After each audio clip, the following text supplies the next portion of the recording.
मसीह यस्सु में जो अल्फ़ा और ओमेगा है, जो अव्वल और आखिर है, जो इब्तदा है वही इंतहा है, उस यस्सु नाम में आप सब बहन भाइयों की सलामती हो।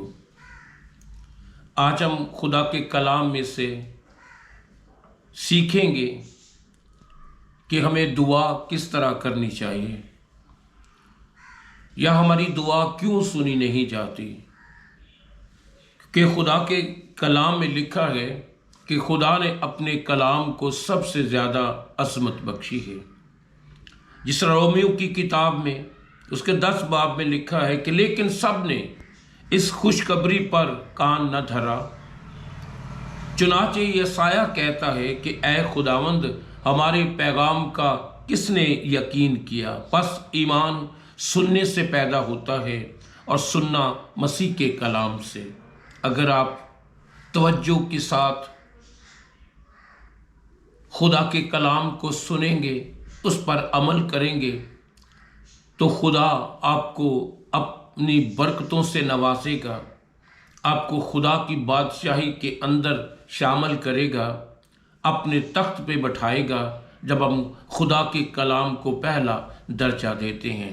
तो आए हम खुदावंद के ज़िंदा कलाम में से तवारीख की किताब, दूसरा तवारीख उसका 7 बाब और उसकी 11 आयत से लेकर 16 आयत तक खुदा के ज़िंदा कलाम में पढ़ेंगे। लिखा है कि यूं सुलेमान ने खुदावंद का घर और बादशाह का घर तमाम किया,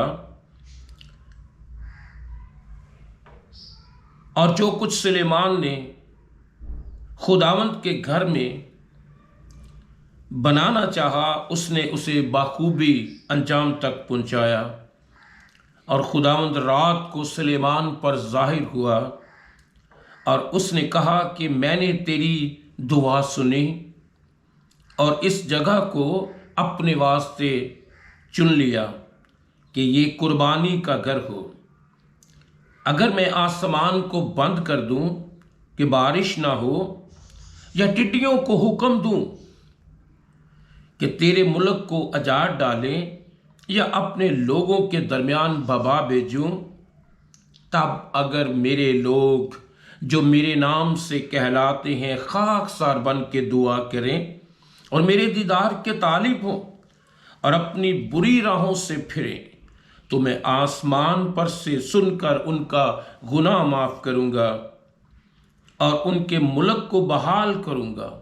अब से जो दुआ इस जगह की जाएगी, इस पर मेरी आंखें खुली और मेरे कान लगे रहेंगे, क्योंकि मैंने इस घर को अब चुना और मुकद्दस किया है कि मेरा नाम सदा यहाँ रहे। मेरी आंखें और मेरा दिल बराबर यहीं पे लगे रहें। कलाम का पढ़ा सुना कबूल किया जाना हम सब के लिए बाइस बरकत हो। आज हम खुदा के कलाम में से इस पर गौर करेंगे कि हमारी दुआ क्यों सुनी नहीं जाती। सुलेमान ने जब खुदावंद का घर बनाना शुरू किया, या फिर इससे पहले एक दुआ की उसने अपने खुदा के हजूर कि ऐ खुदा, जो कोई इस हैकल की तरफ रुक करके दुआ करे, तूने उस दुआ को सुनना है। तो खुदा ने आज की इस तलावत में वादा किया है कि सुलेमान पर खुदा रात को जाहिर हुआ। उसने कहा कि सुलेमान, तूने जो दुआ की है, मैंने तेरी दुआ को सुना है। जो कोई भी इस हैकल की तरफ रुक करके दुआ करेगा, जो कोई मुझ पे ईमान भरोसा तवक्कल रख के मुझसे दुआ करेगा, तो मैं उसकी दुआ को सुनूंगा। खुदा का कलाम फरमाता है कि खुदा हमारे किरमजी गुनाह भी हमारी जिंदगियों से जुदा कर देता है। आज हम खुदा के कलाम में से सुन रहे हैं कि सुलेमान ने जब उस हैकल को बनाया, तो खुदा ने उसकी दुआ को सुना।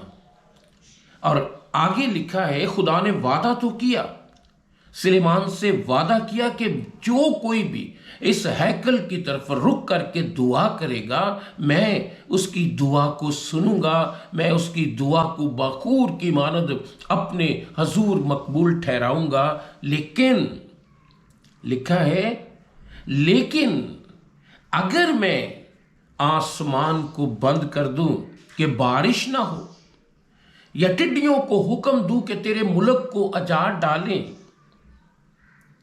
या अपने लोगों के दरमियान वबा भेजूं, तो जान लेना कि कोई बात जरूर है। क्यों हमारे लिए आसमान बंद हो गया है? क्यों हमारी दुआ आसमान तक नहीं पहुंच रही? क्यों आज हमारी जिंदगी के अंदर दुख हैं? क्यों हमारी जिंदगी के अंदर आज मुश्किलात हैं? क्यों हमें रिहाई नहीं मिल रही? क्यों हमें नजात नहीं मिल रही? क्योंकि हमारे लिए खुदा ने अपने आसमान को बंद कर दिया है। आज हम खुदा की कलाम में से सुन रहे हैं कि जब आपकी दुआ आसमान तक ना पहुंचे, जब आपकी अर्ज़ें मिन्नतें खुदा के हजूर तक ना पहुंचे, तो फिर हमें गौरे फिक्र करने की ज़रूरत है कि हमारी दुआ क्यों सुनी नहीं जाती, क्यों खुदा हमारी दुआओं का जवाब नहीं दे रहा। हम झुकते हैं। खुदा के कलाम में लिखा है कि मांगो तो तुमको दिया जाएगा, जो कोई मांगता है उसे मिलता है। तो आज हम खुदा के कलाम में से सुन रहे हैं कि खुदा ने वादा किया कि मांगो तो तुमको दिया जाएगा। इसके बावजूद हम मांगते हैं, हम झुकते हैं, तो फिर भी हमें अगर नहीं मिलता, तो इसका मतलब है कि खुदा ने हमारे लिए अपने आसमान को बंद कर दिया है। हमारी आवाज़ आलमे बाला तक क्यों पहुंच नहीं रही? हमारी दुआ आसमान तक क्यों नहीं पहुंच रही? तो हमें गौर फिक्र करने की ज़रूरत है कि क्या हमारे लिए आसमान बंद तो नहीं हो गया? वबा यानी एक ऐसी बीमारियां हैं, तकलीफें हैं, दुख हैं जो हमारी जिंदगी में आती हैं। जब ऐसा ही बातें आनी शुरू हो जाएं, जैसे आपकी ज़िंदगी में ऐसे काम होने शुरू हो जाएं, जब मुश्किलात आपकी ज़िंदगी में आनी शुरू हो जाए, जब दुख आपकी ज़िंदगी में आना शुरू हो जाए, आपको रुपए पैसे का पता ना चले कि कहाँ से आ रहा है और कहाँ ख़त्म हो जाता है, तो फिर हमें ज़रूरत है कि हम ये जानें कि मुझ में कोई ऐसी गलती है, ख़ता है जो मेरी आवाज़ आलमे बाला तक नहीं पहुंच रही। खुदा ने मेरे लिए क्या आसमान तो बंद नहीं कर दिया? फिर तौबा करने की ज़रूरत है। फिर वही बात जो सवाल आज खुदा हमसे कर रहा है कि अगर मैं आसमान को बंद कर दूं कि तेरी आवाज़ मुझ तक ना पहुंचे, तो फिर तूने क्या करना है? खुदा सवाल भी खुद कर रहा है, जवाब भी हमें बता रहा है कि फिर तू ऐसा करना कि तब अगर मेरे लोग जो मेरे नाम से कहलाते हैं, जो खुदा के बेटे और बेटियां हैं, यूहन्ना की किताब उसका पहले बाब में लिखा है कि जितनों ने उसे कबूल किया, खुदा ने उन्हें अपने फर्जंद होने का हक बख्शा। जब हम उसे दिल से कबूल कर लेते हैं, तो खुदा हमें अपने बेटे और बेटियां बना लेता है।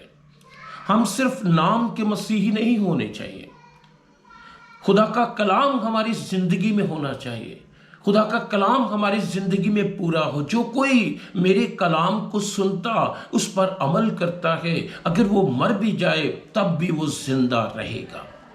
तो आज हम खुदा के कलाम में से सुन रहे हैं कि अगर हमारी दुआएं सुनी नहीं जाती, तो खुदा हमें इसका हल भी बता रहा है कि अगर मेरे लोग जो मेरे नाम से कहलाते हैं खाकसार बन के दुआ करेंगे और मेरे दीदार के तालिब होंगे, अपनी बुरी राहों से फिरेंगे, तो मैं आसमान से सुनकर उनका गुनाह माफ करूंगा। करना क्या है? अपनी जिंदगी के अंदर आजिज़ी लेके आनी है। लिखा है کہ جو کوئی میرے دیدار کا طالب ہوگا. آپ کو یاد ہوگا کہ خداوند یسوع مسیح اور اس کے شاگرد کشتی میں تھے اور خداوند یسوع مسیح پانی پہ چل کے آ رہا تھا. پطرس نے کہا اے یسوع، اے خداوند، اگر تو چاہے تو میں بھی اس پانی پہ چل کے آؤں. اس نے کہا کہ اے پطرس تو آ. تو جب خدا کے کہنے کے مطابق، یسوع مسیح نجات دہندہ کے کہنے کے مطابق وہ پانی پہ چلا، اور وہ جب تک خداوند یسوع مسیح کو دیکھتا رہا، اس کو تکتا رہا، تو وہ پانی پہ چلتا رہا. اور جو ہی اس نے زمانے کی طرف دیکھا، یعنی ان لہروں کی طرف دیکھا، اس شور کی طرف دیکھا کہ میں تو پانی پہ چل رہا ہوں، جب ادھر ادھر کو دیکھا تو لکھا ہے کہ وہ ڈوبنا شروع ہو گیا. جب ہم اپنی نظریں اپنے خدا سے ہٹا لیتے ہیں تو پھر ہماری زندگی میں دکھ آنے شروع ہو جاتے ہیں، مشکلات ہماری زندگی میں آنے شروع ہو جاتے ہیں، پھر ہم ڈوبنا شروع ہو جاتے ہیں. اس لیے لکھا ہے کہ جو کوئی میرے نام سے کہلاتا ہے، جو میرا بیٹا اور بیٹیاں ہیں، اگر خاکسار بن کے دعا کریں گے تو میرے دیدار کے طالب ہوں گے، اپنی بری راہوں سے پھریں گے تو میں آسمان سے سن کر ان کا گناہ معاف کروں گا. خدا ہمارے گناہوں کو معاف کرنے کی قدرت رکھتا ہے. خدا ہمارے کرمسی گناہ بھی معاف کر دیتا ہے جب ہم خاکسار بن جاتے ہیں، جب ہم عاجز بن جاتے ہیں، جب دوسروں سے محبت کرنے والے بن جاتے ہیں، تو پھر خدا ہمارے گناہوں کو معاف کرتا ہے. اور لکھا ہے میں تیرے ملک کو بحال کروں گا. اور اب سے جو دعا اس جگہ کی جائے گی، یعنی آپ اپنے گھر میں دعا کر رہے ہیں، آپ جہاں کہیں بھی دعا کر رہے ہیں، آپ اپنے کمرے کے اندر دعا کر رہے ہیں، خدا وعدہ کرتا ہے کہ جو دعا اس جگہ کی جائے گی اس پر میری آنکھیں کھلی رہیں گی، میرا دل برابر لگا رہے گا، میرے کان اس پر لگے رہیں گے. میں اس دعا کو سنوں گا اور اس گھر کو مقدس کروں گا جس گھر میں تم بیٹھ کے دعا کرتے ہیں. لوگ کہتے ہیں کہ چرچ جو ہے وہ مقدس ہے، وہاں پر خدا آتا ہے، وہاں پر دعا کرنی چاہیے. لیکن آپ کا خدا، میرا خدا آج اس کلام کے وسیلہ سے ہم سے وعدہ کرتا ہے کہ جس جگہ، جس گھر میں تم بیٹھ کے سچائی کے ساتھ دعا کرو گے، میں ان گھروں کو چن لوں گا، میں ان گھروں کو مقدس کر دوں گا. میرے کان آپ کی دعا پہ لگے رہیں گے، میرا دل برابر آپ کی دعا پہ لگا رہے گا. جب ہم خاکساری کے ساتھ دعا کریں گے، جب ہم سچائی کے ساتھ دعا کریں گے، جب اپنے دل کو صاف کر کے دعا کریں گے، خدا کے کلام میں لکھا ہے کہ تم ایک دوسرے کے لیے دعا کیا کرو تاکہ تم شفا پاؤ. ہم نے دوسروں کے لیے دعا کرنی ہے، دوسروں کے بچوں کے لیے دعا کرنی ہے، اپنے خاندانوں کے لیے دعا کرنی ہے، اپنی کلیسیا کے لیے دعا کرنی ہے کہ اے خدا ہمارے لوگوں کو رہائی بخش، اے خدا ہمارے لوگوں کو شفا دے تاکہ تیرے لوگ زندگی پائیں اور کثرت کی زندگی پائیں. اس کلام کی وسیلہ سے خدا آپ سب کو برکت دے اور ہماری زندگی میں سے ان تمام دکھ، گناہ، بیماریاں، تکلیفیں جاتی رہیں اور خدا کے بیٹے کو جلال ملے. یسوع مسیح کے نام سے آمین.